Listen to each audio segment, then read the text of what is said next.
Welcome back once again, ladies and gentlemen, to the Alamodome Audible Podcast. This is episode 195, and this is your host, Jared Kalmus, joined by my co-host, Adrian Bermudez. Oh, Adrian, I'm trying to give you an adjective on every podcast intro. I dropped the ball, so let's roll. Let's roll with illuminating co-host, Adrian Bermudez. Yes, indeed. Here to provide the color, the shades of orange that we need on this thing. What's good, man? I'm here. I'm trying to illuminate it up. What's going on? Not much, man. I was watching the game on Friday night with my buddy, and we were talking about how bad the commentators were. He was like, bro, they need to hire Adrian, dude. Adrian should just be the announcer on CBS Sports. I don't know. I don't know if CBS would want me in their booth, but I would do it. I mean, I would gladly take the offer. Maybe we could do an Alamodome Audible live stream, right? Where we have got the game. Would that be legal? Yeah. Is there broadcasting issues with that? We can put it behind the Patreon paywall. No lawyers will find it, right? That's how that works. Nice. Yeah, that's good. That's a law. That's kind of what I think we'd have a good dynamic. You doing play-by-play, me doing color commentary. Yeah, because that's kind of what is it? The Manning brothers do that with Monday Night Football now, right? On the ESPN Plus. We could totally do our own spinoff of that for UTSA game, for away games at least, the games that we're sitting at home for. Yeah, that could be a lot of fun, man. I'm excited for that. Live takes, live commentary with Jared and Adrian. It'd be wacky. Yeah, I think we might have done this at some point. This sounds familiar, but I want to go back to like old games and have us provide our own commentary over. I think we did it with the New Mexico Bowl one time. Dude, right? We did it once, maybe twice. Yeah, where we rewatched. What we need to do is we need to do it with like our condensed highlights now that Aaron does, because it's like 30 minutes of the most important plays of the game, 20 minutes, right? And we could do that. I think that would be a good one to do. And but the good thing about doing that is that we caught like all like the pre-snap action and the different pannings of like the sideline and the reactions on that, right? Coaches and players' faces, all that good stuff. We did do it many, many years ago. Man, what a freaking time capsule that is, Jared. We've experimented with a few forms of content here at Alamodome Audible. If you were listening back during the rewatch days with us of the New Mexico Bowl, yeah, shout out to you, man. That was epic. Yeah, we'll have to bring that back in the off season for sure. But let's talk about UTSA's. I don't know. I guess. Not controversial. I don't know. There were a lot of takes about UTSA showing in their 30-10 victory over FIU in Miami on Friday night. And I got to say, it might be the first time that I have been less critical of a Roadrunners performance in a 20-point win than UTSA Twitter at large. Because I'm usually the guy, right? Speaking some skepticism, some healthy restraint after a win. But after this one, I didn't feel too bad about the showing from the Roadrunners, but then the Twitter timeline was going crazy. So what side of the coin were you on, or were you somewhere in the middle? Let me say I appreciate you opening it up with this, because I think this is what needs to be addressed kind of first off and foremost. So this was one of those weeks where I had to do a rewatch. So I was occupied with birthday festivities during game time on Friday. So, I had it open on my phone, but I couldn't really watch it, right? And I was reading all the reactions on Twitter, probably more so than I was actually able to watch the game. And I saw pretty rough takes, right? And I was sort of bracing myself for the rewatch when I watched it earlier this afternoon. Right. And I watched it, and I think UTSA played bad at all. I didn't think there was anything to be super upset about. I actually thought it was a really, really impressive game from a lot of Roadrunners on the roster, which I think we're going to get into here. But no, I think we went out there and we played good football, man. And, you can say this or that, could have gone better, could have improved better here, could have done. Look, we controlled most of, if not all, that game. I guess we started off a little shaky, a little rocky. Especially on offense, yeah. Especially on offense. You had the first two drives that were rather pitiful. Right? You had a Frank Harris strip sacked on the second drive. You had 2 4th downs forced from FIU on the opening drive. And they were actually able to move the ball pretty fluidly on offense to start off the game. So I guess for a minute there, if you were just getting started watching the game, it kind of felt like, oh, whatever, maybe here we go again or something. You were starting to get a little iffy about UTSA's performance, but it wasn't the case throughout all 4 quarters. I think even as early as the second quarter, UTSA had settled in. Offense was in a lot of rhythm. You started seeing this great work happening on the ground and passing the ball. And so I really didn't have any complaints. The pass rush started to get after it whenever the second quarter rolled around on Grayson James, started really put him in some rough situations, a huge sack, got to change the pace of the game there. And I think a big part of that is the defense's ability to clamp down on FIU's opening drive. I would be maybe a little more open to the argument if FIU scores on their opening drive, but they missed the field goal. And for a lot of that opening drive, it looked like it probably should have been a touchdown. It looked like they were going to march right downfield and score 7-0. And you combine that with 2 big defensive stops from FIU to start the game. Sure. Yeah, maybe we got something to gripe about, but there really wasn't any moment there that felt like UTSA was even in trouble. That's how I felt too. I am trying to teach myself to not overreact to like the first couple of drives of football games. Right. It's hard to do, right? But I think UTSA was in control of this contest all the way through. I think the 33-point spread kind of shaped people's perception of what a good performance from UTSA was going to look like. But let's not forget, UTSA rested a lot of guys this game. You know, Brennan Brady didn't play as much as normal. Traylon Smith played like 3 snaps. They pulled him out. I'm sure Vinley Tatafu could have played. If it was North Texas week, I bet Vinley would have played. Day to day, right? Yeah. Right. Instead, because it's all like load management type stuff. You don't want to rush guys back. I mean, I think that's why some of the guys are out for the year, might be out for the year. They might have got rushed back too early. Right. So I think, they're probably trying to be a little bit more conservative with that now. Like Joe Evans, who knows, maybe he could have played. So, I think UTSA was almost playing with their 2s to start the game. If you look at how many guys were out there that were not starters or even contributors, anticipated coming into the season. So through that lens, and they play the full fourth quarter with like the 2s and 3s out there. Of course, they rotate guys a ton. Right. But even despite all that, a longtime listeners, or I guess people that started listening to us last year at least, will know about Stats of War, who's, one of our friends of the pod. He does some of the best analytics work for all of college football. Every week he posts a chart that shows the net success rate. What that means is any given play you deem a success or a failure for the offense. So like if it's first and 10, you want to get at least 4 yards. And then, second and 10, you want to get at least 6, essentially to set yourself up for a first down, to keep the sticks moving, stuff like that.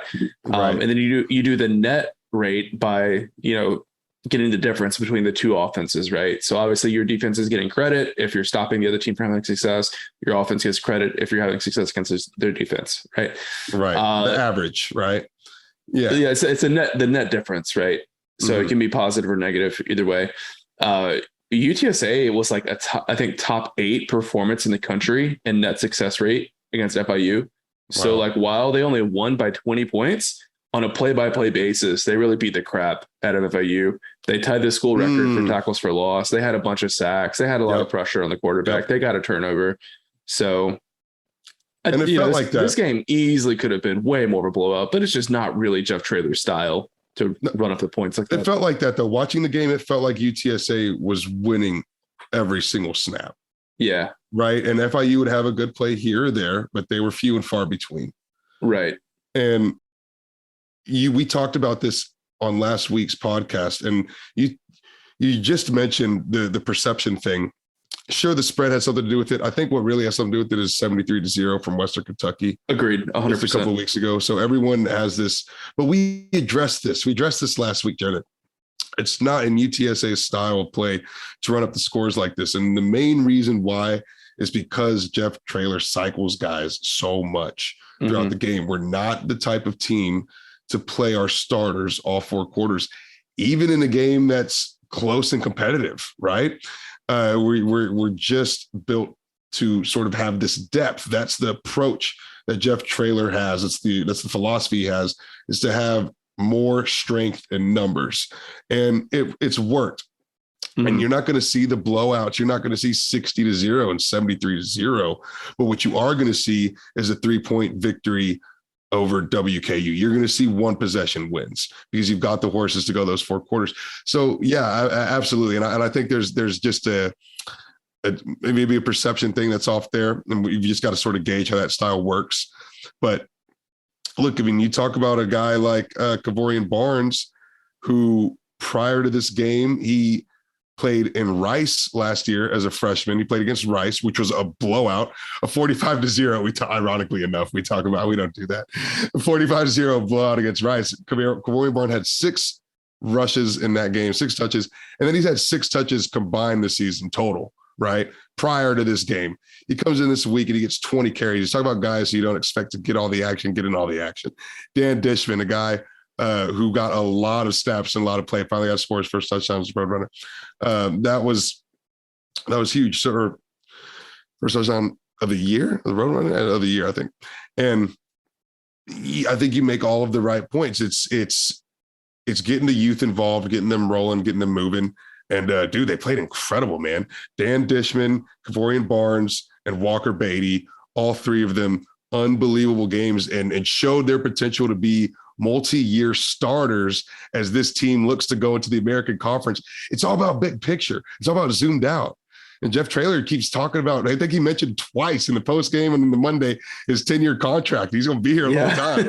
And he needs his boys to be down, and he needs his young kids to be ready. So it's this zoomed out perspective, man. There's so much big picture in that. But that's what he's getting at here.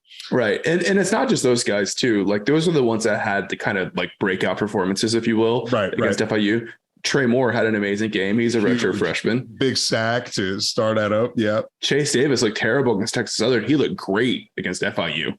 Sounded like he might have been recovering from an injury when he came into Texas Southern. So he's another young guy that looks like a future star. Ty Leonard, also on the defensive line, came in 4th quarter. He played shutout football. He looked really, really good. So there's a lot of young guys out there making plays, and it's really encouraging to see. And like everyone wants to win a game by 30, 40 points for sure. Don't get me wrong. But I'll take a 30-10 victory where like the young guys get a lot of playing time and look good doing it, because 2-3 years from now, when you see those guys making those big plays, that some of it was built from a game like last week against FIU. So you're right. And there was a play-by-play dominance there. I think even just when you looked at the teams lining up against one another, there was a huge dominance. FIU head coach Mike McIntyre said Oscar Cardenas. Well, he didn't pronounce the name right, but Oscar Cardenas was bigger than every person on their team. Yeah. Watching the game, it literally looked like that. Like he was going up and catching balls or streaking downfield at one point, and he just was larger than whatever defensive back or cornerback was holding him on that particular play. And so, yeah, there was a dominance I think exerted, and I went into this rewatch expecting, based off of the Twitter takes, that maybe the 20-point win wasn't as dominant as it was. But after watching the game, it certainly was dominant as the final score indicated to be. I think so. Last week, I said that I think Texas Southern is a better football team than FIU. Do you think that still stands after seeing FIU against Roadrunners? I don't know about that. I think FIU. It's pretty close, right? I think FIU played really well, especially up front. I mean, on that opening drive, dude, their running backs had 6 carries for 39 yards, right? Like 6.5, nearly average. And it was 14 plays over 6 minutes. I mean, they damn near went all the way downfield. It was a beautiful drive. And I think that's what scared a lot of people. But they did a good job of keeping up with UTSA. Now, so I think they only scored, 3 points against starters on defense. But they did things pretty well. I think you could definitely see the potential for what McIntyre's putting together at FIU. I think there's like a week by week improvement happening. They're not the same team that lost 73-0 against WKU, I don't think. Yeah, and they're such a young team too, right? I think you can kind of see like a proof of concept with them maybe. Yes. I don't know. This is a year 0 situation. So I think next year is when you'll really start to see it. But I think if you're an FIU fan, there's a glimmer of hope with these young guys. Right? I think Grayson James can be pretty good, right? He showed some stuff. And sure, like offense was a little lackluster, and there were some, missed throws or misfires here and there opening up that game. But dude, I mean, I think you have to give them credit to do what they did opening up on those first 2 defensive stops against UTSA. And then, dude, we didn't get on to the scoreboard until 13 minutes left in the second quarter. It was the first scoreless quarter for UTSA in the last 13 quarters. What was that, 3 games of football there? It's crazy, dude. And you barely get on it. You barely get on it by the nose of Jared Sackett 44-yarder. So FIU deserves credit. They were tough. I think another reason why I didn't walk away from this game as like frustrated or concerned, as I think a lot of people did, was the things that UTSA struggled with or failed to execute on in this game is not the stuff that they've typically struggled with this season. Right? Tackling was a lot better. I think the defensive coverage still had its flaws, but it was a lot better. You didn't see a whole lot of wide open receivers that much. Penalties around a minimum. Three penalties for 30 yards on a short week, on a travel week. Wow. Tremendous improvement with a lot of guys playing that don't get a lot of playing time. That's right. With a lot of youth. Yes. The run blocking was really, really strong. Maybe the best run blocking we've seen from UTSA this season, which is strange. You know, with true sophomore walk-on right tackle and a converted defensive tackle and left tackle. Unbelievable. They got it done, man. They're blowing some holes open. A lot of second level blocking, which I love to see. So, you know, I think a lot of what UTSA struggled with were 2 freak turnovers, you know, Frank getting stripped, trying to escape a sack. Yes. Like that never happens to him. And then Eddie Lee just like dropping the ball. You know, I mean, it's not like guys are out here throwing in a triple coverage or, you know, the protection is completely out of whack, you know? So, I mean, it was like, to me, it was like fluke stuff that kept the game closer or kept the score closer than the game was. I thought the actual execution was pretty dang good. A lot of those passes, you know, Frank is not going to miss on them very often, right? So it's pretty easy to go back and, you know, see a path for this game to be 50-10 instead of 30-10. So I'm really not stressing over it. And I think when you look at the when you look at the output from UTSA, it was all really, really well done in all 3 phases. This is maybe one of the best games in all 3 phases, despite a lackluster first quarter from the offense. I think they really did well when we look at offense, defense, and special teams all together. Pretty close to a complete game. Not quite, but pretty close. Missed an extra point, though. Missed an extra point. Sure. We went scoreless in the first, missed an extra point. Yeah. But all around, it was a nice, solid performance. I want to talk over about Kevorian Barnes, though. Dude, so Kevorian Barnes gets into rhythm, right? He only had 12 carries in his UTSA career prior to this through 3 games. He gets 20 carries for 128 yards, 6.4 average yards per carry with 2 touchdowns.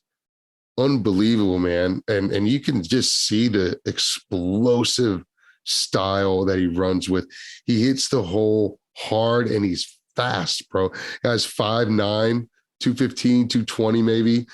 And I mean, just a wrecking ball down there, an absolute wrecking ball. That dude was beautiful to watch running the football. I enjoyed watching. He wants every single yard. To him, it looks like an 8-gain difference and a 9-gain difference are 2 totally different things in his head.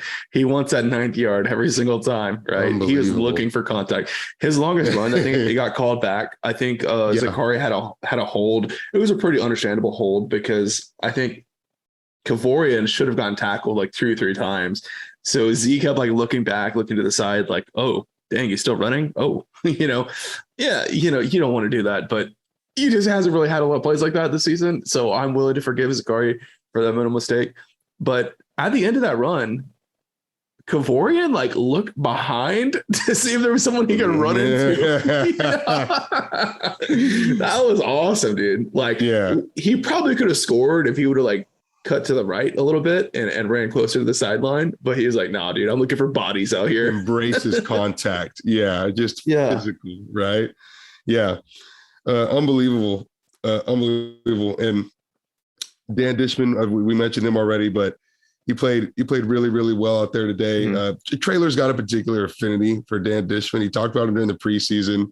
And he mentioned during the postgame how he's extra hard on him. because he sees this great potential for him to be UTSA's follow-up tight end for the next 3 years, you know? Yep. So he's kind of putting that onus on Dishman. He's speaking it into existence, manifesting his greatness as a tight end here.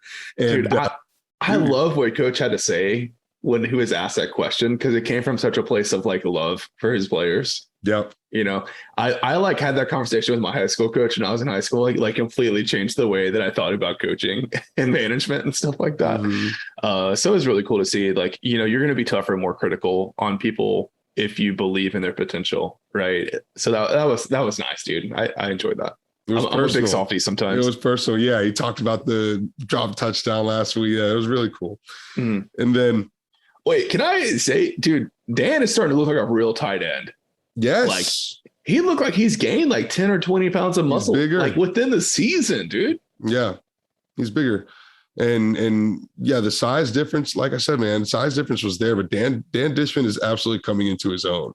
Mm-hmm. We're going to see a lot more of him. You better believe it. And I think even throughout this year, we might even see a little bit more of him in November. I would love to see. I have never found a good spot to find this data. If anyone knows, let me know. But I've never found a place that you can look at like personnel groupings per game, per snap for teams.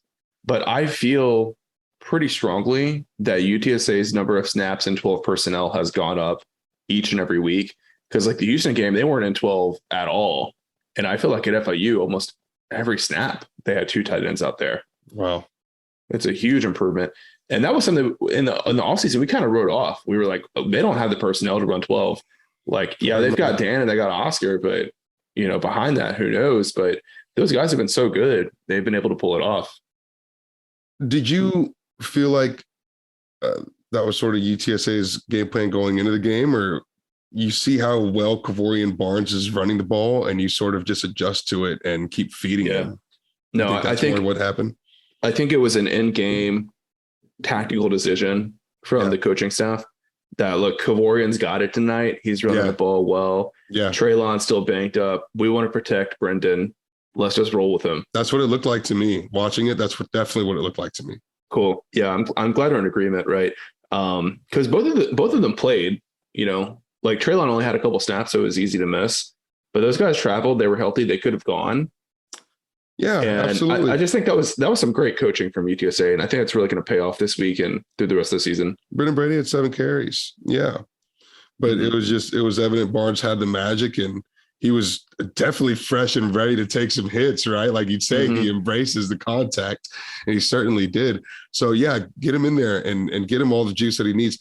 And I really enjoyed it, seeing it. And I really enjoy that our staff is capable of making that in-game. That wasn't even a halftime change. They did it right away. Yeah. In the second quarter, I think he had like a 1st and 10 run for 9 yards. And it was like, whoa, right? And I think just everything just sort of shifted to center itself around Kevorian Barnes and what he was doing. And Traylor mentioned after the game that, you know, despite his carry load being so low so far, he's gotten a lot of practice and rep time through special teams and being out there throwing blocks for Chris Carpenter on kickoff returns, on punt returns. Mentioned a big one he had on the kickoff return touchdown a couple of weeks ago. But yeah, so he's getting the speed down, but dude, he looked absolutely ready. And I don't know how good of a barometer FIU's defense is for other CSA defenses, but he looks like he's ready to definitely take some of that Brendan Brady load, and they can have a full 3 running back committee back there. Did you happen to watch his interview with the media after the game in Miami? I did not. Only saw coaches. He is a lot more mature than you'd expect from a redshirt freshman. Wow. He was a very cerebral guy from what I could tell. But I really love, I don't know if you saw this or not, but the city of San Augustine, Texas, like the actual city Facebook page made a post shouting out Kevorian Barnes on like the official city Facebook page. Let's go. San Augustine, bro. Yeah. So he's a Beast Texas product, right? And would he be one of Jeff's recruits? I think so. I'm pretty sure. Yeah, I believe so too. Pretty sure. And I think that's another thing he's hinting at when he talks about that 10-year extension. I think he's ready to get his guys in there, right? He's I think we kind of flirted with that topic a little bit in the beginning of the podcast without diving into it, because I know some of my friends are still in the boat of like he's still winning with Wilson recruits. We haven't fully seen his guys. I think that's a really fair argument to make still, right? Because until you have your first quarterback turnover, I don't think you really know how a coach's own recruits are going to perform 1,000%. Until his own quarterback is in there. But I think each week I'm feeling better and better about the evaluation from the staff with their own recruits. Am I 100% sold that there's going to be like no drop off, when the last of the Wilson recruits are out? I haven't seen enough yet to like really jump that confidently into the deep end yet. But it's looking good, man. I'm feeling pretty good about. You haven't seen enough to make that jump, or you haven't seen enough to answer that period. Both. Okay. Because like there's certain positions you're not really going to see guys until later in their career. Like offensive line recruits from the high school level, we've seen LePace play pretty well this year. Walker Baty now, Frankie's hanging in there. Dude. But we're not going to see a lot of Ben Rios, DeAndre Marshall, River Gordon. We're not going to see a lot of those guys, maybe even next year. Traylor talked about how well Walker Baty played so many times. He even talked about him being a multi-year starter at left tackle. Just straight. Yes. He's spoken already. Yes. He's already said it. Like at first they asked him, is he going to stay at that position? He was like, well, he's so good and versatile. We're going to use him wherever we can use him. And then he started talking about the young guys that played. And he's like, that's 3-4-year starter, 4-year starter. Baty's 4-year starter at left tackle. And I was like, let's go. Let's go. So thoughts on that, Mr. Thomas? I think Jeff's face in the interview says it all. Like the smile on his face put a smile on my face, because I was seeing it out there too. And I was like, oh, damn, he found something. He knew it. So, yeah, I think Walker is going to stick on the offensive line, because the defensive line's so deep. Like, they don't need him.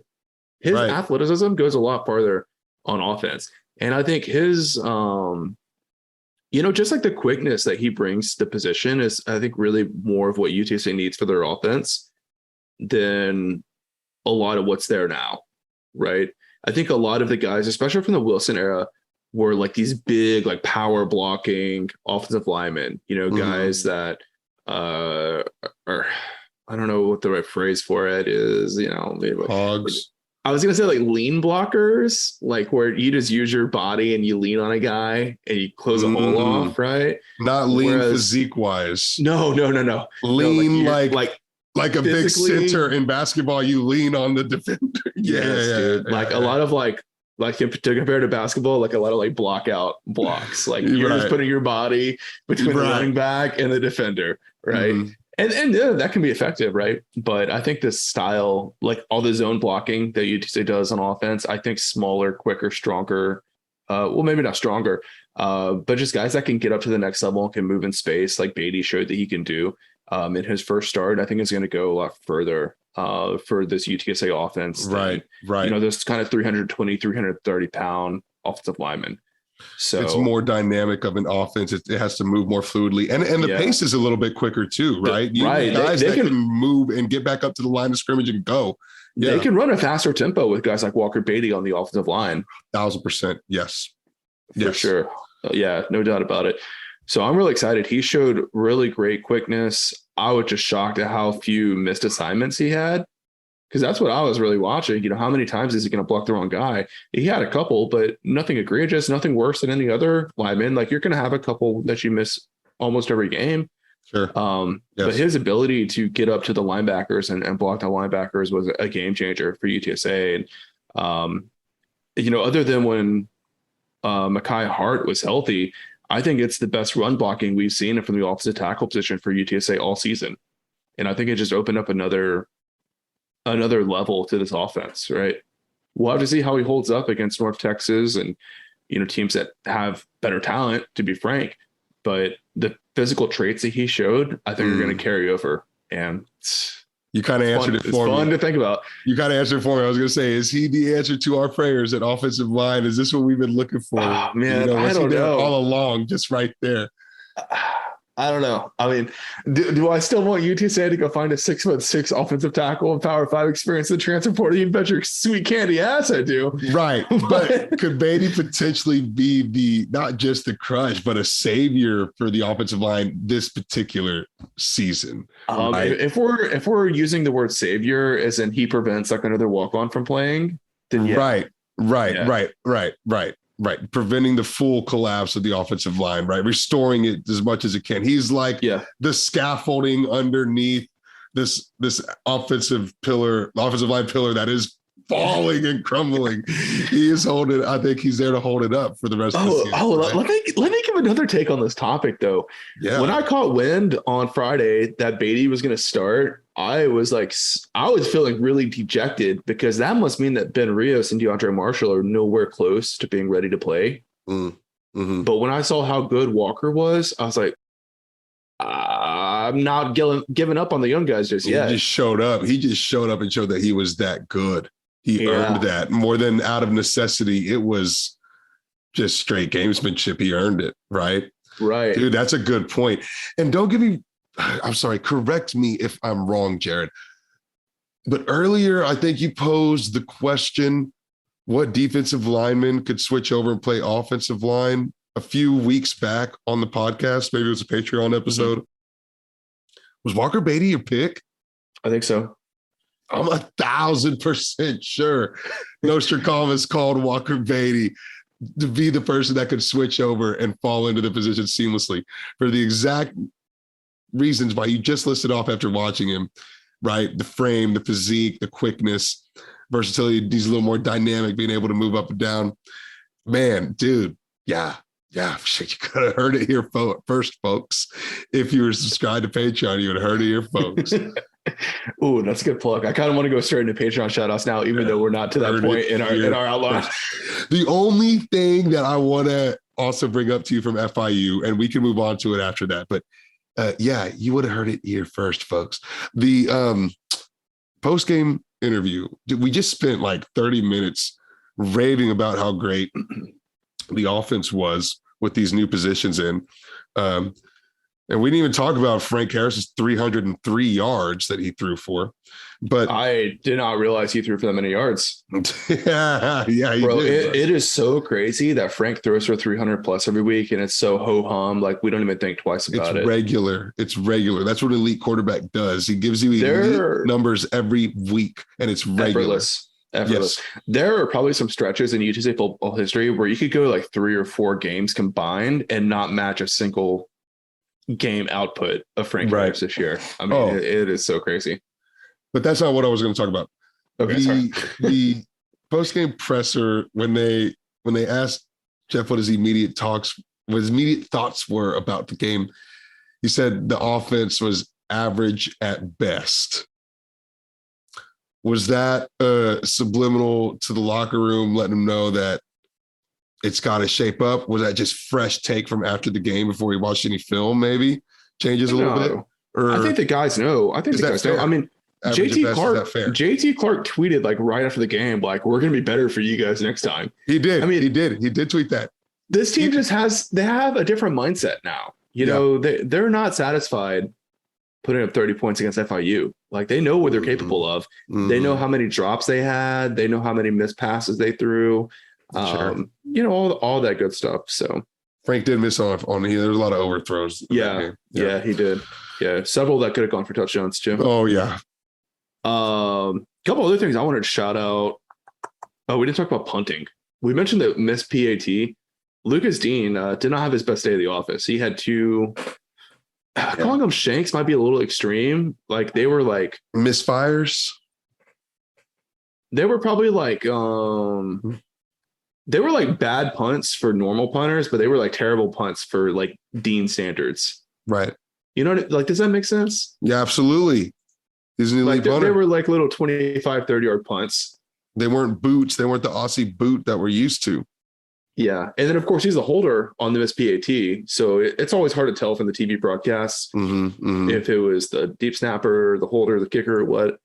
But he's, a crucial part of the equation there. So, hopefully just one game jitters for Lucas. Maybe he had a really hard test this week or something. Who knows? I'm not too worried of him, not jumping right back into it. Right. So the only other thing, you had JT Clark, and the first guy to tweet, "We're going to be better for you," after a freaking NFL double toe tap sideline catch that was just unreal. I think that was in the second quarter. It was before the Jared Sackett 44-yarder, and then Frank, I think, took a real big nasty sack to knock us kind of out of getting into the touchdown. But dude, it was just a beautiful toe tap. Is it sayonara to JT Clark this offseason? Is he going to the NFL draft, Jared? Safe to say yes. He's nodding his head. I'm nodding my head on the video. I don't want to say the words. Nodding his head, yes. Nodding his head, yes. Not no. It's up and down. There's a lot of weeks left in the season. A lot can happen. Sure. But right now, if I was a betting man, I'd probably put the odds in the NFL's favor. He's ready to go. He's ready to go. I'm sure we're going to talk more about this throughout the span of the season. Right now, my hope is UTSA can retain at least one of the big three. Just talking in between NFL draft and transfer portal. Well, I'm more concerned about the draft than anything. Okay.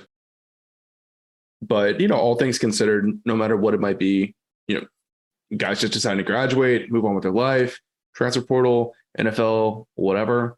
If we get one of those three back, I'm feeling pretty good about it. Definitely. I think it's fair expectation to set, because they're not all three going to have the same draft status, right? No. JT Clark is by far shown his catching talent, right, to be just on a different caliber. But the other two, I mean, Zakari's got amazing catching talent. Joshua Cephas' output is ridiculous. He's like the go-to guy. I mean, anytime you look up, Joshua Cephas is open. He's going to get you yards. He's going to get you yards after the catch. I mean, all of them consistent as hell. Yeah. I enjoy them while you have them, right? No kidding. That's what it comes down to. Yeah, no kidding, man. Every single week, these three are combining for 15 plus catches. I think they had 17. They had 17 catches combined for 173 yards total on the day, with a 31-yard grab from JT Clark. I mean, the output. I mean, that's how the output looks every single week from these guys. So. Yeah. It's easy to take it for granted, for sure. Sure is. Anything else on FIU? Well, no, not so much, but it does make me wonder, without that caliber, if, let's say, you only do keep one of those receivers or even lose all three, and then Frank Harris decides to come back for one more year, right? Does he look like a different quarterback without those three receivers? I think any quarterback does, right? Yeah, I think anyone's going to have a drop-off, right? And that's no knock on Frank. He can still be top 10 in passing yards in the country. 100%. You know what I'm saying? Well, I'm sure Frank would be the first to admit that, a lot of his yardage comes on normal throws from him that his receivers just make crazy plays on. Just monsters, bro. Right. Yeah. But it's a team game, right? Same goes for them. If Eddie Lee steps in as a starter, their numbers are going to go down too. So it's really hard to play those games, I think. Well, we told you guys earlier, you heard it here first, folks. And if we only have one receiver of the big three next year, I'll say the same thing. You heard it here first, folks. And you can hear more things first by being a Patreon subscriber. Jared, we've got shout outs that we need to do. Yeah, we do. We've got a new subscriber this week. Thank you to Brent Harris for signing up and joining us at the Insider tier. Oh, I guess I'll also take this time to say that I do owe you, quite a few of you guys, some mail. Bear with me. I think the listeners know I've been pretty busy lately. But on top of that, they shut down the post office in my neighborhood. Dude. So now I got to drive downtown to drop off my mail. So bear with me. I also made the mistake of going to pick up stamps and forgetting to pack my packages in the car. So the one time I've been to the post office in the past couple of weeks, I forgot stuff, but I'll take care of that. That's tough to hear. Yeah, man, football season is so busy for us. I don't know how us or our spouses can handle it. Anyways, thank you as always to our big money donors: Ben Tovar, Rick Cortez of Rowdy Road Grillers, the Bunch family, Zach Espericueta on the San Antonio Podcast Network, and Brandon Padron, as well as the Board of Trustees members Digiteek, John Owell, Lena Press of Low Steel's Rowdy Tailgating, Gary and Ruben representing the UTSA Bird Gang Tailgate, Ray Redding and Meet Me Apparel, Brandon Grill and the Grill Realty Group, and Andy Elizalde in the Proficient Benefit Solutions. Sorry, I looked away from the script too fast, and I think that I have them all memorized by now. And it goes to show that you got to show up at practice, and you got to rep every day. Actually, I was going to say you got to catch the ball before you make that cut towards you.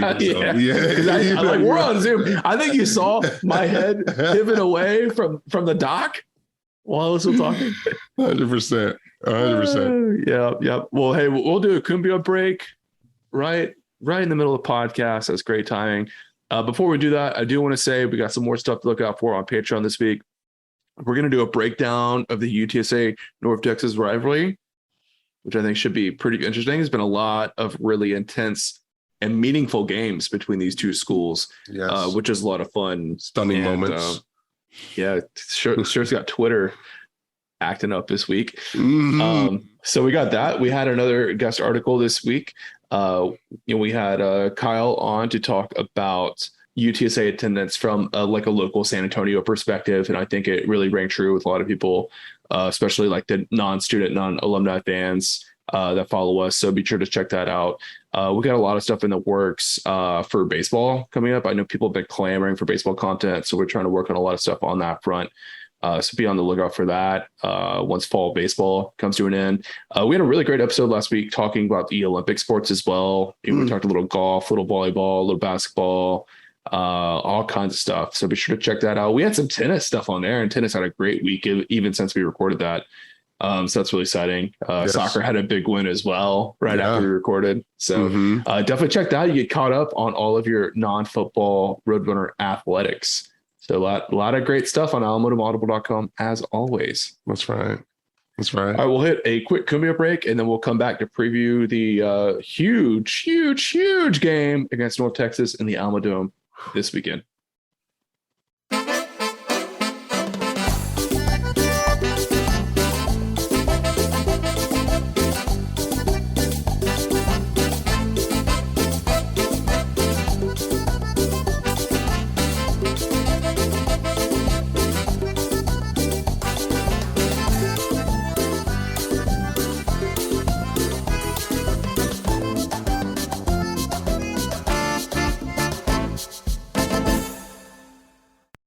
All right, Adrian, before we get started previewing the North Texas Mean Green, what's your personal hype level for this game on a 1 to 10 scale?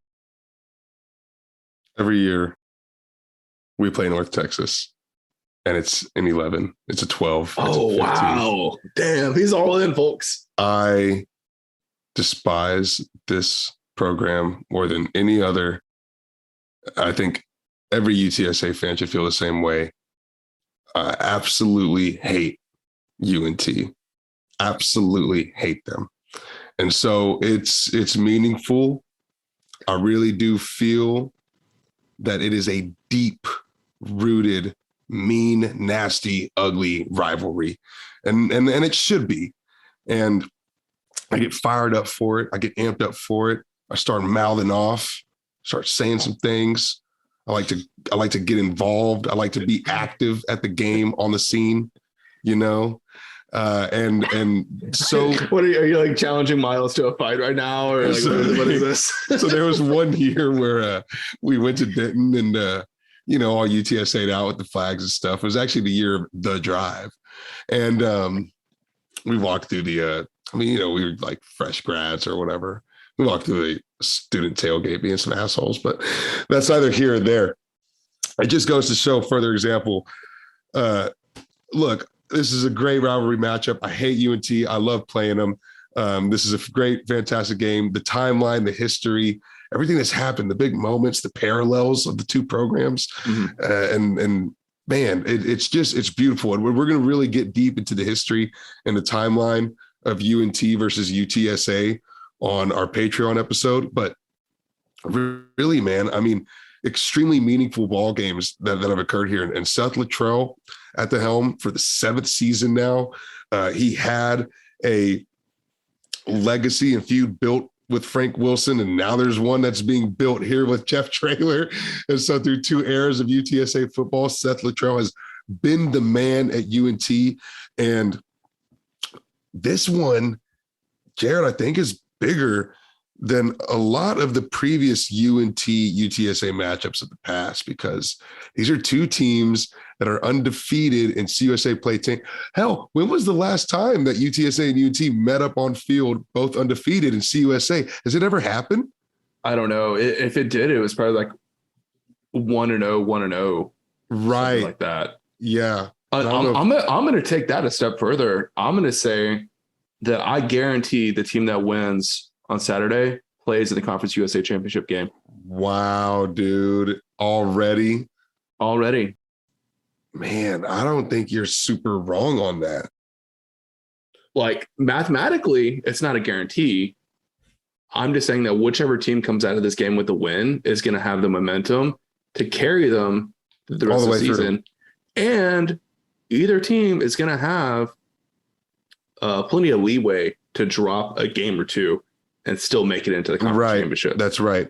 So 3-0, and both teams 3-0 in Conference USA. So winner comes out 4-0 with only a couple of conference games left to play.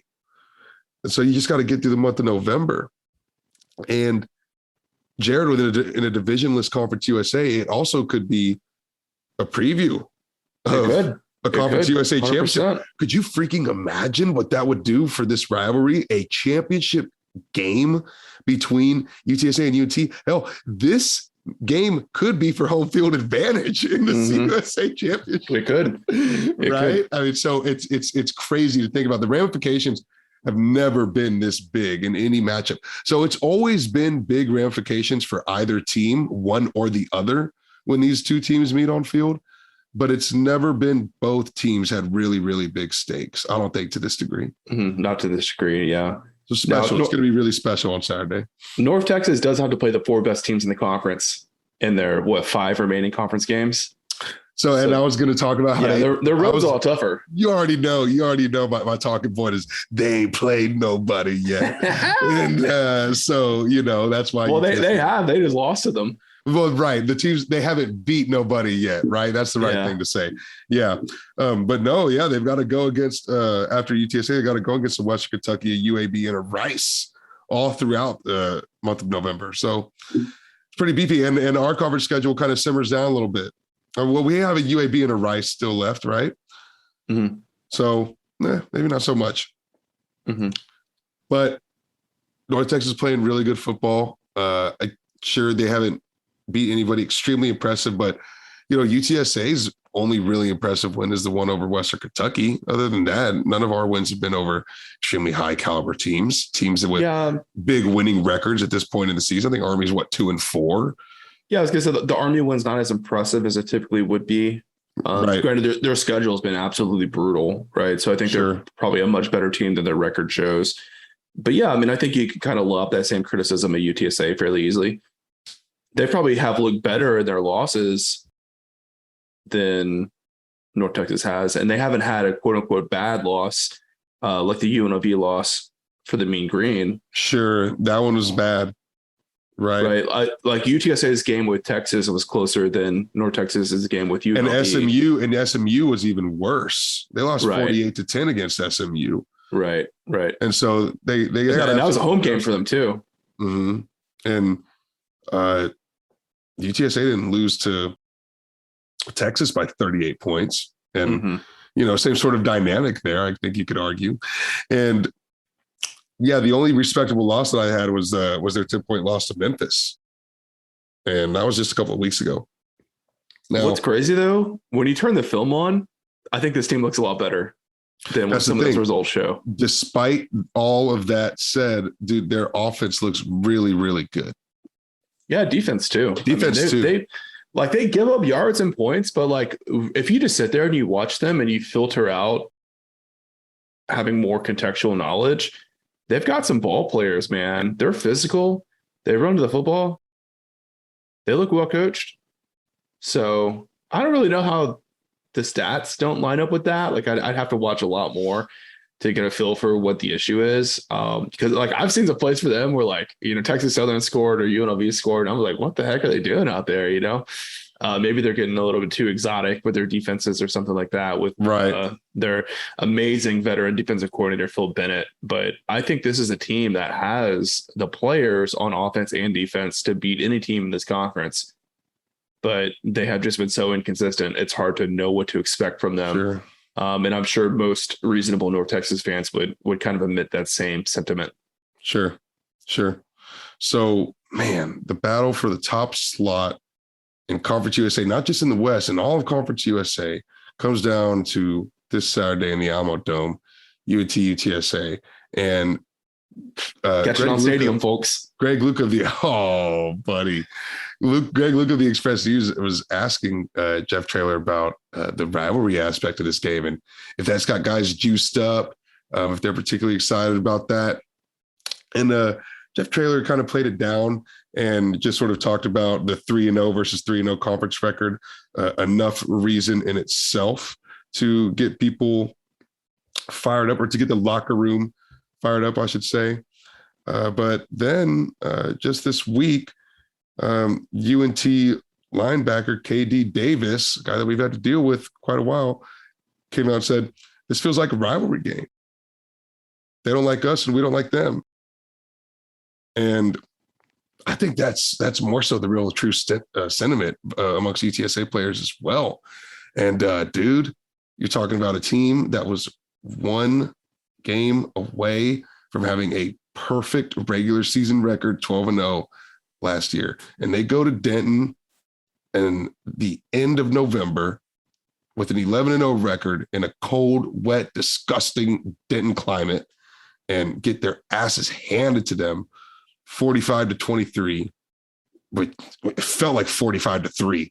Mm-hmm. And dude, I know that's got a nasty, nasty taste in these guys' mouths. But how big is it that it's UNT? How circled and asterisked and highlighted is this on guys' schedule in the locker room, or maybe on their wall in Chaparral Village?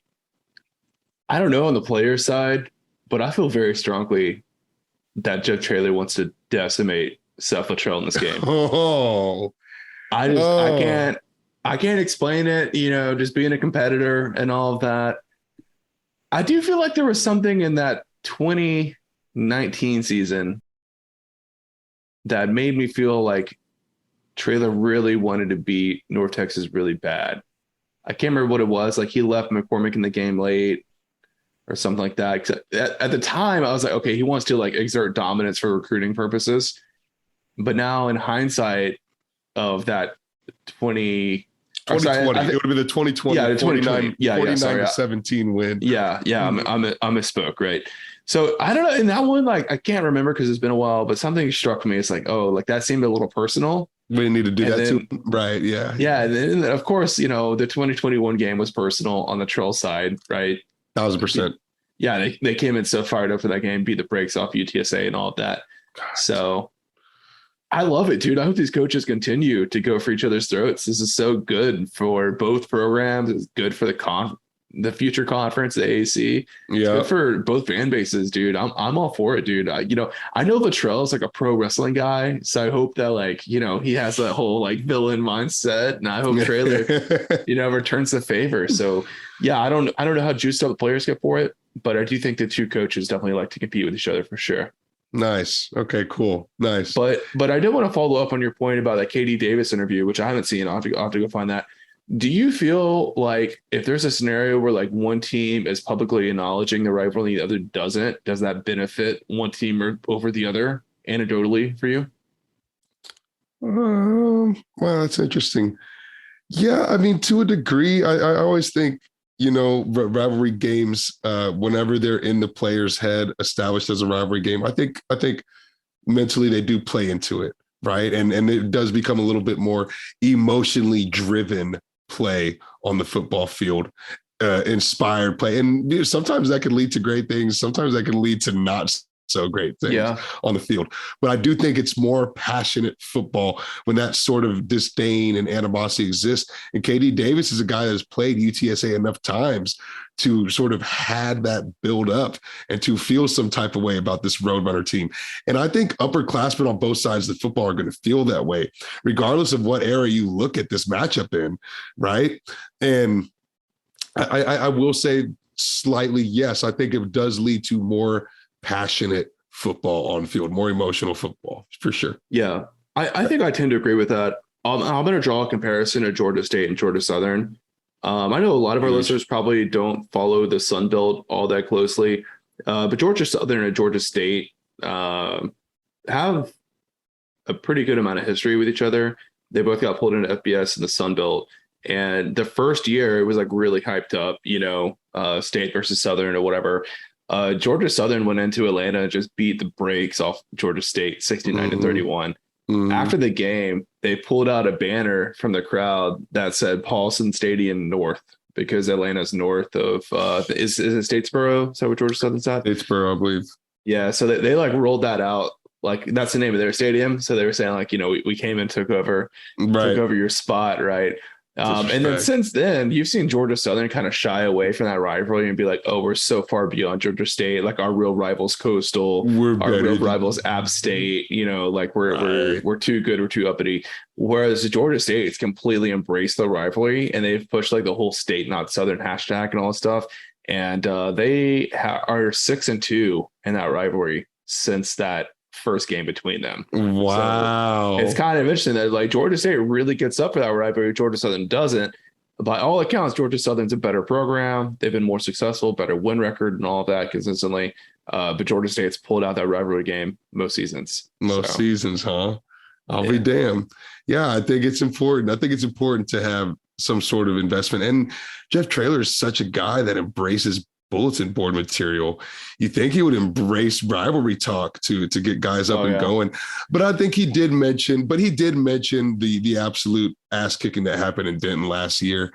And he mentioned, that taste is still in guys' mouths. And so, that's going to serve as enough combined with the conference record more than a rivalry will, which may be sure, but the ass kicking was part of the rivalry, right? So it's like you're acknowledging it, right? Without acknowledging it so much. I've got some more thoughts on that. I'm going to say for Patreon. I like that. Let's get into the X's and O's. Dude, so what side of the ball? You want to start on offense or do you want to start on defense? Sounds like you've been impressed with defense too. Sort of. Gosh, I don't know. They're just like so Jekyll and Hyde. You don't know what to expect. Yeah, I guess we could start out with defense. I mean, like I said earlier, I think they're just like really strong and really physical, I think outside of KD Davis, I don't think there's many like NFL draft prospects on that roster, but they lost their two top pass rushers and the Murphy twins. I think Gabriel and Grayson were their names. They went to UCLA.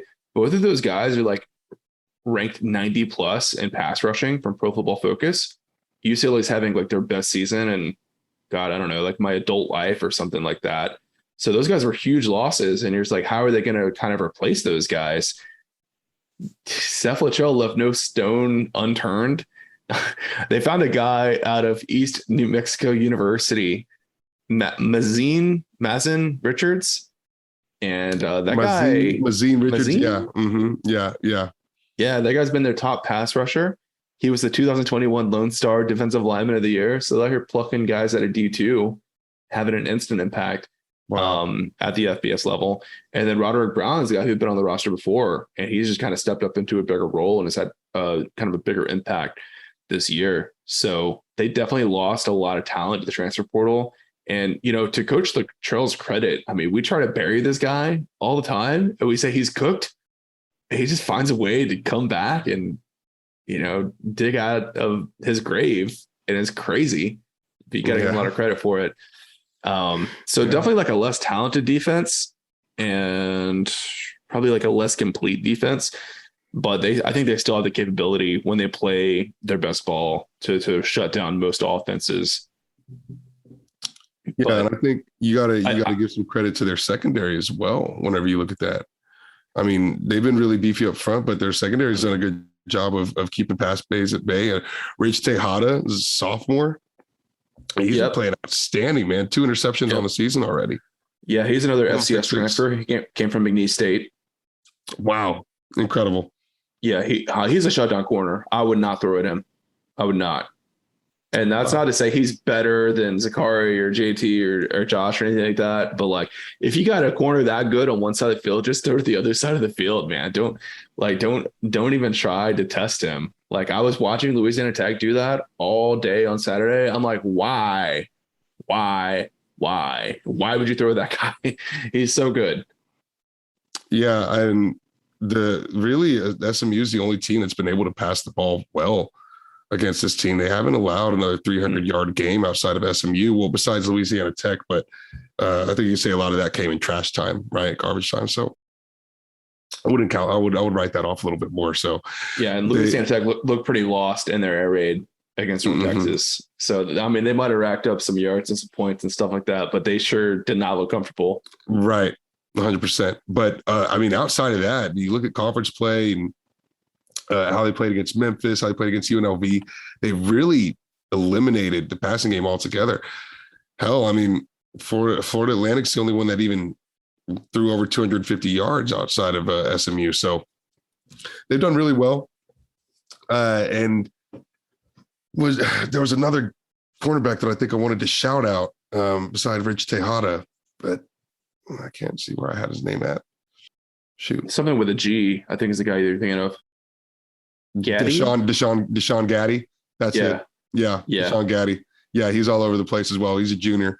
So dude, he's a big step down from Tejada though, from what I've seen. Sure. Not that I've seen every snap of the whole season or anything like that, but if I gotta pick a guy to go after, I'm for sure going after Gaddy and not Tejada. So Tejada's lined up against JT Clark, right? That's that matchup that you're gonna get. Yeah, I mean, who knows, man? It's like pick your poison with these receivers. I don't know if you can really pick a guy like I'm gonna put my shutdown corner on this dude. Right. Yeah. So I mean, all that said, I gave them a lot of praise, but then you look at them statistically, they're averaging 469 yards allowed per game and 35 points per game. And they have not played a very tough schedule either, is the crazy part to me. No, they've been letting a lot of points on the board. They've just been able to outscore just to a little bit better of a degree, by like a 1 point difference, right? Like SMU is the best team they've played this year, and SMU is having their worst season in like 5 years probably. Yeah. Yeah. I think we need to talk a little bit more about Katie Davis though before we move to the offense. I don't know if like the average Conference USA fan realizes how good Katie Davis is. He has 72 tackles on the year. He went into the transfer portal. I think he picked up offers from Ole Miss and A&M like immediately. He's one of the best defensive players in the state of Texas, that's for sure. Yeah, that's fair to say. And he's caused problems against UTSA before. It's rare to see like a true traditional middle linebacker in Conference USA. Katie Davis is that kind of guy. You know, he's not a big like havoc creator. He's not going to get a ton of sacks, tackle for losses and all of that, but he's going to man that middle of the field and just like suck up everything that happens in the middle of the field. And that's so invaluable for an offense. Yeah. So KD Davis, man, he's a guy that's he's going to cause a lot of problems up front. And he could take a little bit of advantage of our offensive line holes that we've had. No doubt about it. But oh man, KD Davis, let's see what he did to us last year. 7 total tackles against us last year. And he doesn't blow up the backfield too much. He's just really all over the ball carrier once they get up to the line of scrimmage. Yeah, he's a read and react type of linebacker. Right. Yeah. He's only got half a sack on the season. Mm-hmm. Yeah, and I think that's like by design in their defense too. I did notice a couple of plays against Louisiana Tech that he did bring a little bit of pressure, but he didn't get a sack or anything like that. Sure. Yeah, okay. So it's not like they just like don't blitz him. That's just like not his strong point. Sure.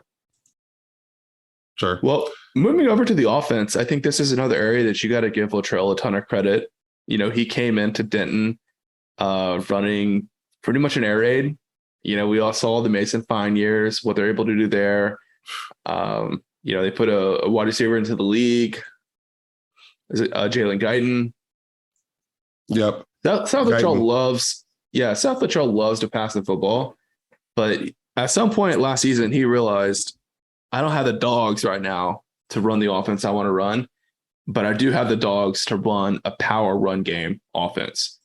And they doubled down on that and they fully embraced it. And man, you got to give Seth credit, dude. The coaches are stubborn.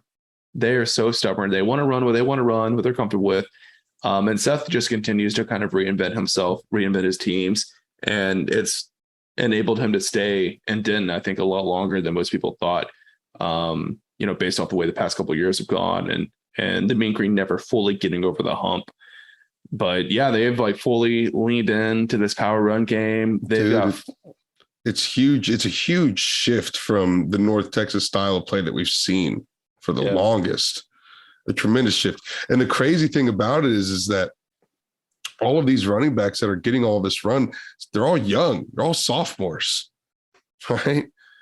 Ayo Adei, over 500 yards on the season, a sophomore. Oscar Attaway, over 500 yards on the season, only a sophomore. Ikaika Ragsdale, 256 yards on the season, over 40 carries, only a sophomore. Isaiah Johnson, 40 carries, only a sophomore. Ridiculous, bro. Is that a Kalen Horton cat, a freshman or sophomore? Or is he a wide receiver? He's a wide receiver. Kalen Horton is a junior wide receiver. But I just a part of that committee too, right? Yeah. I know he's gotten some rush yards this year, but I wasn't sure. He's got 100 yards. I think one of them was one really, really big run, or maybe two big runs that he knocked off. Yeah. But he's actually gotten more runs than he's gotten receptions so far. So, maybe they've just converted him at this point. Yeah, maybe so. I'm not sure. But that's an impressive group of running backs. I think at one point in time, I think UAB was 4 deep at running back like that, but it's so hard, especially the G5 level, to see teams that have that many dudes that can go 5-6 yards per carry. Dude, Ayo Adei and Oscar Attaway combined for 155 yards a game, 156. Mm-hmm. I mean, it's just salty, bro. It's really, really salty. They're offensive linemen too. They're going to come out and they're going to pull block and they're going to punch you in the mouth all game long. And they're going to see, how tough you are if you're going to take those licks and you're going to keep fighting through them, or if you're going to lay down. Last year, we saw what the answer was from UTSA. They did not want the smoke last year. They did not. At all. Not at all. That's the most interesting part to me is is UTSA going to answer the call from a toughness and physicality standpoint? Is UTSA more ready to answer that call because of the caliber of opponent they played in the out of conference? Yeah, I think there's an argument to be made there for sure. I also think that they don't have everyone in their ear telling them how good they are this year. They're not ranked right now.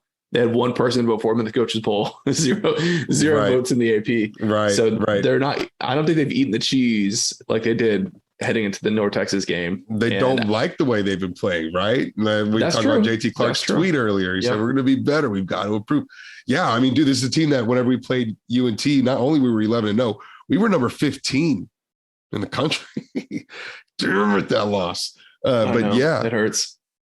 Yeah, man. So I think there's definitely a different mentality for this Roadrunners team than last year's. That's a good point. Mm-hmm. Yeah, and they have been better against UTSA has been better against the run statistically than I think my eyes have told me that they've been, which is good. And I think that defensive line has been really strong, really solid for UTSA, rotating guys. They just said this week that they moved Jamori Robinson from outside linebacker down to defensive end, which I think is a good move and one that will benefit them. Does it concern you UNT's rush game versus UTSA's tackling struggles that we've had? Although they've improved the last couple of weeks, is it a concern still? I think it has to be. Because these running backs are physical. They're maybe not on the level of Bijan Robinson and the other one in Texas, whose name's escaping me right now. The one from Port Neches Grove. Yeah, we were talking about him too. Oh man, I can't remember his name. They might not be quite on that level because they're not 6'2", 225. But those backs in Denton are damn good. right? So I think they're really going to challenge and stretch this defense out. Rashawn Johnson. Rashawn Johnson, thank you. Yes. Sorry. Yeah. Yeah, I mean, they're the G5 version of those guys, right? I have the utmost respect for those running backs. And so, yeah, I think it's going to be a huge struggle for UTSA this week. I think that's going to be the thing that keeps this game the closest is, broken tackles, right? And big run, big chunk yardage in the run game from UNT. So, yeah, I 100% agree with you for sure. Traylor, whenever they asked him about the tackling issue, he really, really downplayed it and said it wasn't anything that really impacted the game. And if it impacts this one, well, then he's going to have to face the music on that. But it has improved over the last couple of weeks. But this is a very physical team. They run the ball hard. They run the ball a lot. And dude, I mean, you talk about the physicality on the offensive line. The running backs have that same thing. And so, yeah, they're going to push us. They're going to push us. And I think that answering the call, that responding to getting a little bit of violence up front, you've got to embrace that. You've got to be ready for it. It's the only way you're going to get past this team. Yeah, I do think that UTSA's tackling has been worse, like on the edges and defending against screens and stuff like that than it's been on like traditional run plays. Right. Well, because we can't group up on the edges quite as well as we can. More isolated. Yeah. Right. Gang tackling. Right. I was trying to find the word for what he had called it, a gang tackle. Sure. Yeah. But look, run game is going to be the biggest thing that UTSA is going to have to deal with. That UTSA is going to have to worry about. Right. But that's not to say Austin Aune isn't still capable of doing some damage with his arm here coming into his junior season. He's only a junior? Yeah, he's only a junior. Isn't that nuts? Bro, meant to be like 33 by the time he graduates. Crazy, dude. Yeah. Completed 56% of his passes. Not Greystone, 8 interceptions on the year so far. But he still has good output. His stats are very pedestrian, but he's not bad. No. I mean, he's not a bad quarterback. My take on Aune is when he's not asked to go win a game on his own, he's completely adequate, right? And I don't mean that in a negative sense. I just mean like he's all that you need to run North Texas offense when the run game is doing what it's supposed to be doing. He plays within himself. He plays within the game plan, does what he needs to do for North Texas to win, right? All they need is a guy that can sell play action and hit the open receiver because they're going to suck the safety's eyes in, running power, counter, power, play action, right? You don't need Brett Favre to do that. Now, if they get down 2-3 scores, you got to feel pretty good if you're UTSA. So I don't know if Aune can really orchestrate a comeback like that. They also don't have any high caliber receivers. We talk about UTSA's trio. Everybody knows UTSA, right? You've got 1,000,001 options. Hell, even a tight end that you can go up and grab it, throw it up to. But dude, UNT really doesn't have any of it. I mean, Roderick Burns is a junior wide receiver. He's their most productive with 400 yards, only 1 touchdown on the season, only 3 receptions per game. Wow, really? That's kind of crazy. I would have guessed 8. And that is the highest output. So it's just not there as far as options for Austin Aune to throw the ball to. And he's a junior. There is no senior wide receiver right now getting anything on UNC. So, dude, it's tough. We got a tough time passing the football. And if UTSA can stop the run game, then I mean, there's no reason why we can't really mess this team up. Yeah, Jair Shorter hasn't really put up the numbers that pop off the page, but he does have 6 touchdowns this year. I think he's probably their best player out wide. He's got pretty solid speed. They have a Missouri transfer, Jamori Macklin, who's kind of come on a little bit as of late. He's going for about 27 yards per catch. Yeah. So he's definitely a big play threat. He's got 2 touchdowns for them. But yeah, I mean, this receiver room for North Texas is nothing like what you would have seen back in like 2017, 2018. Right. Definitely not. They used to have a little bit of a arsenal back there for it. Right. Yeah. There is no doubt that the game plan for UTSA is to load the box. I think you put Clifford Chapman back there, single high coverage safety, you put Rashad Wisdom down in the tackle box, and you just dare Austin Aune to beat you. You got to feel pretty dang good about your one-on-one matchups with Corey Mayfield and Detroit Fortune out there on islands against their receivers. And, hopefully Chapman can go grab one out of the air. I don't think he's had an interception all year. He's had like 3 or 4 picks fall out of his hands. So if I'm Jess Lip, that's 100% my game plan. I'm putting a ton of dudes in the box. I'm going to stack up that line of scrimmage. And we're going to have a heavyweight matchup, dude. Like mono a mono. Let's do it. Let's do it. Yeah, I really, really like that game plan. I don't think Austin Aune is going to be able to beat you with the passing game.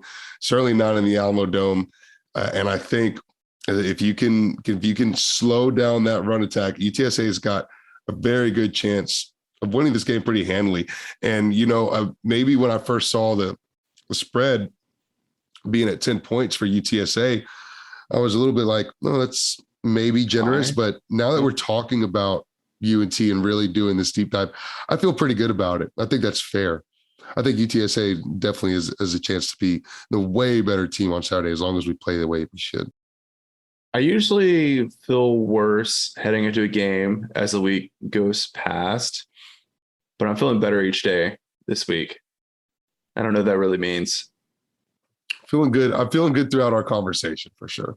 Yeah. Yeah.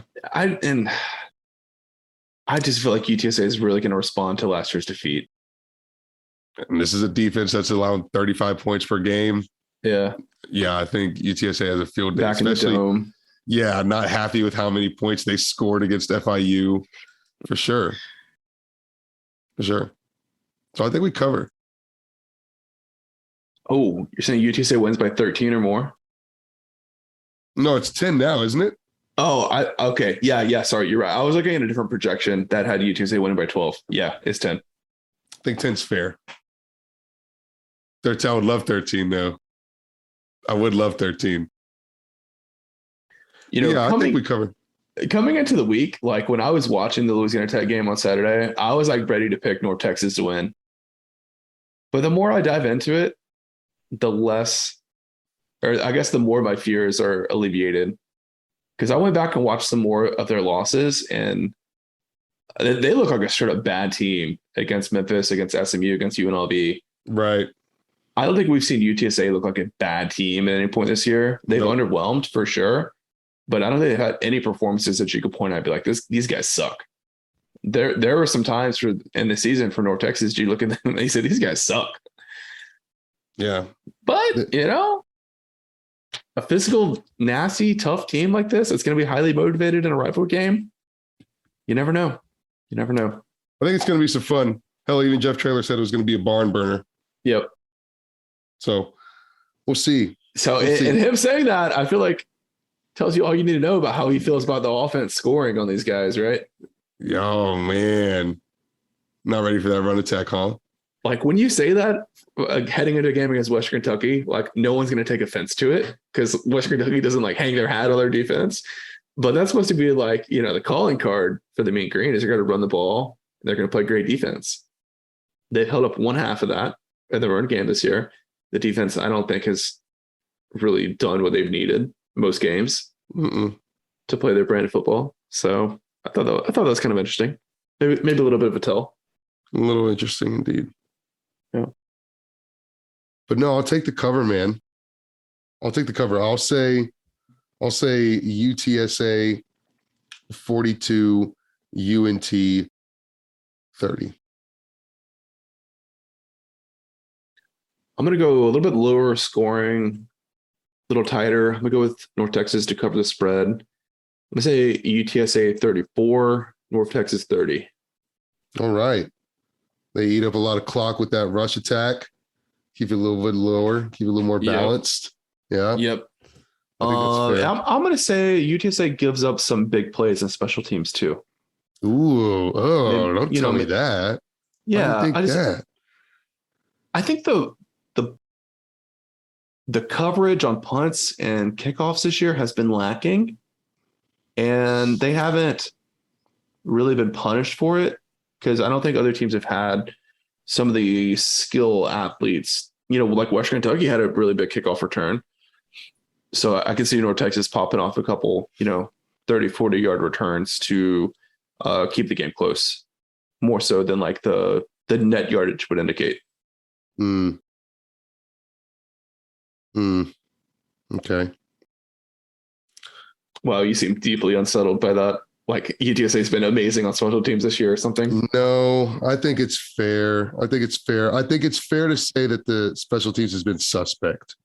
Yeah. And they could definitely have a moment of vulnerability, right? Where maybe we let one get by us. It's almost like we've been teetering on letting one get by and we haven't broken. Yes. But haven't broken. So sure. No, I think it's fair. I just don't want to admit that it's true and it'll happen. That's another thing that I think Traylor might have had a bit of a tell in his media roundtable on Monday.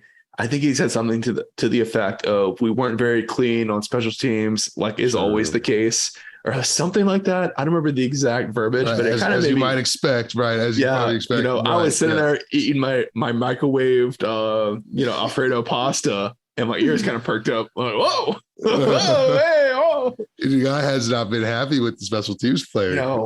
When we say it, we're a bunch of haters, and we don't know the scheme. But when coach says it, no one bats an eye. Dude, yeah. I'm just saying. I just hate the concept of North Texas scoring a special teams touchdown. God. Oh, I didn't say they score a touchdown. But they'll have a big moment. Yeah. I just think I talk about like hidden yardage sometimes, where like if one team is 10 yards better on kickoff, every single kickoff, that's like a full drive worth of offense, right? I just think like a kind of similar situation to that. I think it was the TSU game where that was pretty noticeable. It was happening in the first half a lot. 100%. Right. Yeah. So it's going to be big. I think Jeff Traylor also mentioned that we need 35,000, quote unquote. We need 35,000 in the dome. Jared, are you taking the over or the under on 35K on a 30,000 person increase in attendance week over week? I'm certainly going to take the under, but let me log into Ticketmaster and see what we got to look at the chart. It's only Monday, folks, so the chart might still have a lot of blue on there.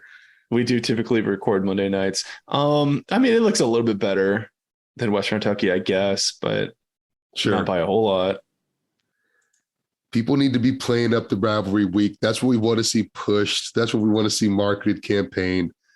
We're going to have a fantastic deep dive on rivalry history with North Texas, which is a 5-4. UNT has got a 1-game edge on the all-time record, 5-4 all-time record in this series, dating all the way back to 2013. Larry Coker, I think 3 times Larry Coker would have played North Texas. As Frank Wilson would have played him 3 times as well. And now this will be Jeff Traylor's 3rd time playing North Texas. Interesting. Don't make me do math. I'll leave you with this thought. North Texas already played in their dome one time this year, and they lost 58-27. And I know that even though we might not hit 35K, I know that UTSA is going to bring more people into the Alamodome than UNLV brought into Allegiant Stadium, and it's going to be a heck of a lot louder. Big facts. So I'm sticking with that. I'm rolling with that. It's going to be loud. It's going to be beefy. It's going to be a very hostile environment in the Alamodome when UNT comes to town. I'm excited, dude. UNT hate week. We got to kill them. We have to crush them. Well, it's off to a bad start. Both volleyball and soccer lost to the Mean Green.